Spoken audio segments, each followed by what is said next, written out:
So in this video, we're again going to be solving the exact same problem where we want to calculate the electric field here at some point P due to a charge of ring of charge that is at some point down here.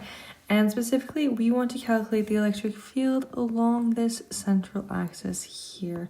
So a lot of this problem remains the same as the one that we just did, right? So we have DE, and remember we only care about the direction, like the X direction, because we know that along the top and bottom here, the tangential components, those are going to cancel out.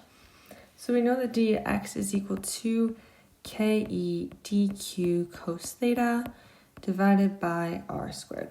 Now, we already know how to express that as ke dq, and then we have x over x squared plus a squared. But here I'm going to call it r squared to the power of 3/2. So if you're really confused about this point, watch the last video that uses the more conventional, kind of like normal method to solve specifically this ring type situation. But regardless, this is where we are now. So basically what we want to do from here is figure out, well, okay, how can we express this in terms of lambda dl? Like, what is dl? How do we define dl for this specific geometry? Now, if we remember, for something like a strip of charge like this, dl we would call dx. Would just be like a little chunk along the x-axis here. Now for us, we have a ring, right? So we are actually going to call it ds. It's just a name for it. It's just like a little chunk along the circumference like this. And now if we look at it from another angle, it looks like this. So we see that ds is just a little tiny step that we take along the circumference. And we know that along this tiny little step, there's going to be a certain amount of charge dq, right? So what is ds in terms of this angle? Because this is the angle that we're varying. If we look here, we have, so we go from here, from point P to here, and then we can look at this angle rotating because we want to know, well, what's the charge contribution here and here and here, and we change positions by varying this angle here. So we start, we look here, we change phi is different than theta, and we change phi, and we look at all little ds steps, and we add up all of these contributions. Now maybe you remember this from high school, but if you don't, here it is for short. A certain segment of your circumference is going to be equal to the radius times the angle that you make here, right? So if we were looking at this segment, well, there's an angle here that it's making phi, and that tells us how long is this segment of circumference.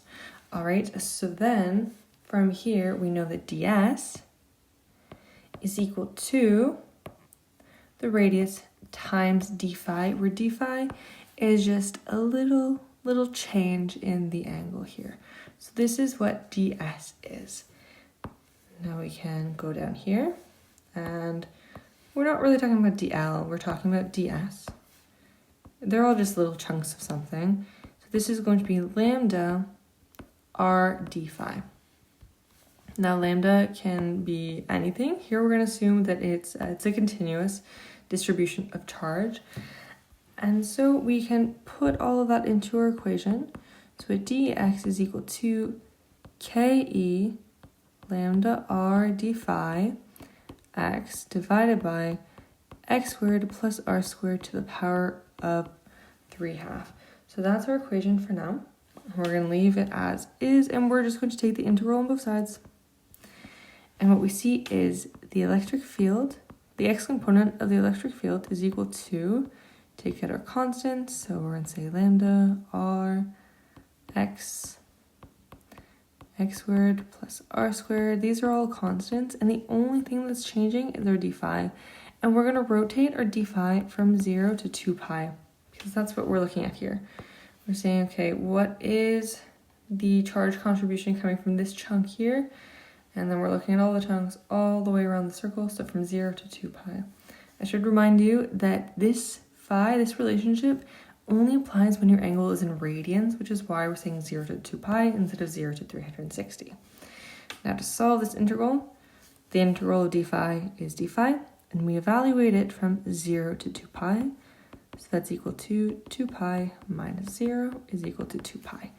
We plug that into our equation, and we get Ex is equal to Ke lambda Rx 2 pi divided by x squared plus r squared to the power of 3/2. And right now you might be thinking, well, that's not the same thing as we got in the last video when we used dq. And you are right. And the reason for that is because I have lambda here, right? And we can now use our definition for lambda so that our two equations match. By that I mean lambda is the linear charge density. So it's how much charge do I have per my path, where my path is the circumference. So 2 times pi times r. I replace that in the equation, and I get 2 pi, r cancels out, there's no more lambda. So I have Kex q over x squared plus r squared to the power of 3/2, which hopefully you'll agree is the same as we got last time, except for last time I called this a. That doesn't really matter. So here I just want to show you how we can get the same answer by using the quote-unquote normal way, right? By taking a linear charge density like this. Now also, this is a nice way to do it because of course we can vary things a lot easier, right? We can, instead of having like a whole circle, we can have a half circle. But then of course we're gonna have to be careful about only looking at the x component, right? Because maybe if we start messing things up a little bit with our shape here, maybe we will have a y component. So you just have to be a little bit careful with that, but all in all, this is the method to solve that type of problem.